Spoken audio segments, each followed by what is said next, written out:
Hello student, this is the notes for economics student. Methods of teaching.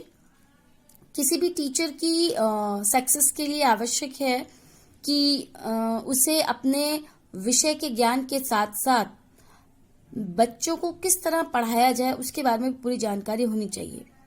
It means the methods which you are using in the class, it gives something fruitful to the students or not. तो content matter के साथ साथ subject knowledge के साथ साथ आपको new teaching technology, new teaching methodology का भी ज्ञान होना चाहिए. और इकोनॉमिक्स के लिए भी ये आवश्यक है. हालांकि सभी विषयों पर ये लागू होता है, but it's very important for all the subject. और इकोनॉमिक्स में भी ये बहुत इंपॉर्टेंट है, जिसमें कई तरह की मेथड्स होते हैं आपके. और unit method, project method, sociometry, discussion method, experimental method, problem solving method. कुछ मेथड्स के नोट्स मैं आपको उसी के साथ साथ प्रोवाइड करा रही हूँ और थोड़ा सा आपको बता भी देती हूँ. हिंदी और इंग्लिश दोनों में मैं नोट्स दे रही हूँ आपको.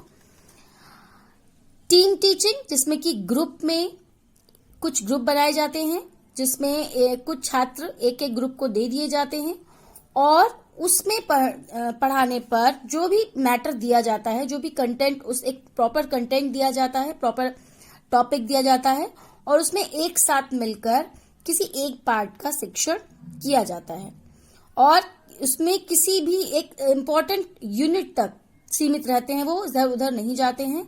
और उसके बाद इसमें क्या होता है, आप किसी बाहर के एक्सपर्ट की भी सलाह ले सकते हैं टीम टीचिंग में. और एक टीम में कितने सदस्य हों, ये बात किसी में निश्चित होती है, कहीं पर निश्चित नहीं भी होती है. डिपेंड करता है आपका ग्रुप कितना बड़ा है. इसकी कुछ नीड है.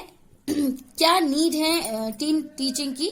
जब कहीं टीचर्स कम होते हैं, टीचर्स कम होने पर हम अन्य लोगों को, छात्रों में से ही किसी अच्छे बच्चे को या सीनियर्स को भी इस चीज के लिए लगा सकते हैं.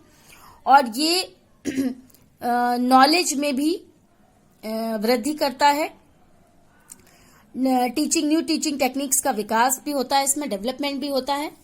और शैपलिन एंड ओल्ड ने अपनी बुक टीम टीचिंग में भी कुछ शिक्षण दलों का एक प्रारूप दिया है, मैं कहते हैं तो एक रूप दिया है, एक स्ट्रक्चर प्रदान किया है, जिसमें कि टीम लीडर्स होते हैं, सीनियर टीचर्स होते हैं, टीचर्स होते हैं, टीचिंग जो टीचर के एड्स मतलब टीचर के सहायक होते हैं और कुछ क्लर्कल स्टाफ भी इसमें इंक्लूड रहता है, सहायक होता है. इसके साथ ही साथ आपका नेक्स्ट आ गया डिस्कशन मेथड. डिस्कशन मेथड एक पहले से ही टॉपिक डिसाइडेड होता है, आप सब जानते होंगे इसके बारे में. और इसमें हम डिफरेंट एक तरह से वाद विवाद प्रतियोगिता जो आप डिस्कशन करते हैं, उसमें जो है अध्यापक पहले सब्जेक्ट का, इसमें कुछ सोपान भी यानी कि स्टेप्स भी हैं. कुछ स्टेप्स हैं जिनको यानी कि selection of the topic, selection of the subject, some preparation for the topics, then उसका हम संचालन करते हैं किस तरह वो चलेगी और उसके बाद उसका इवैल्यूएशन होता है. ये सारा नोट्स में अवेलेबल है, आप देख सकते हैं इसको. इसके बाद इसके कुछ मेरिट्स और डिमेरिट्स भी हैं. कभी कभी जब हम डिस्कशन मेथड का यूज करते हैं तो कभी कभी जो है वो बच्चे टॉपिक से इधर उधर हो जाते हैं, कभी कभी निरर्थक हो जाते हैं, यानी कि अपने टॉपिक से हटने पर वो कभी कभी झगड़े का रूप भी हो जाता है, अगर बहस भी हो सकती है. ठीक है, तो ये सारी चीजें भी होती हैं. इसके बाद जो मोस्ट इम्पोर्टेंट आपका एक आता है प्रॉब्लम सॉल्विंग मेथड. इसमें किसी बच्चे को प्रॉब्लम सॉल्व में किसी बच्चे को किसी ऐसी समस्या दी जाती है जिसकी कठिनाई को दूर करने के लिए बच्चे को एक लिमिटेड टाइम पीरियड दिया जाता है और उससे कहा जाता है कि इसकी आपको खोज करनी है, इसका डिस्कशन करना है, इससे आपको इसके बारे में कुछ ना कुछ रिजल्ट लेकर आना है. तो एक टॉपिक सर्च किया जाता है. प्रॉब्लम सॉल्विंग और reflective thinking is regarded by many as the type of mental activity towards which all simpler types of learning Leeds.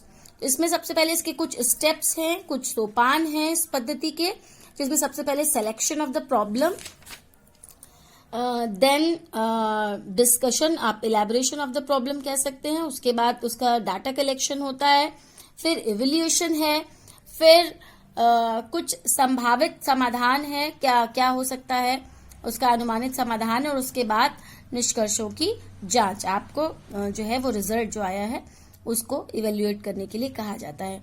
इसके कुछ गुण अवगुण भी हैं, आपको नोट्स दे रहे हैं, आप उसमें देख लीजिए। और उसके साथ साथ ये इंडक्टिव और डिडक्टिव मेथड्स, ये हिंदी में मैं दे रही हूँ, बट इंग्लिश में भी इसके नोट्स मैंने इसके साथ ही आपको मिलेंगे, ठीक है। और ये सारी चीजें आप अच्छे से समझ लीजिए। अगर कोई प्रॉब्लम है तो आप मुझसे डिस्कस कर सकते हैं। ज्यादा इसको डिटेल में बताने पर दिक्कत ये हो जाएगी कि फिर वो उतना अच्छे से आप समझ भी नहीं पाएंगे। तो एक एक टॉपिक आप पढ़िए इसमें, इंडक्टिव और deductive method, problem solving method, और उसके बाद मुझसे क्वेरी कीजिए।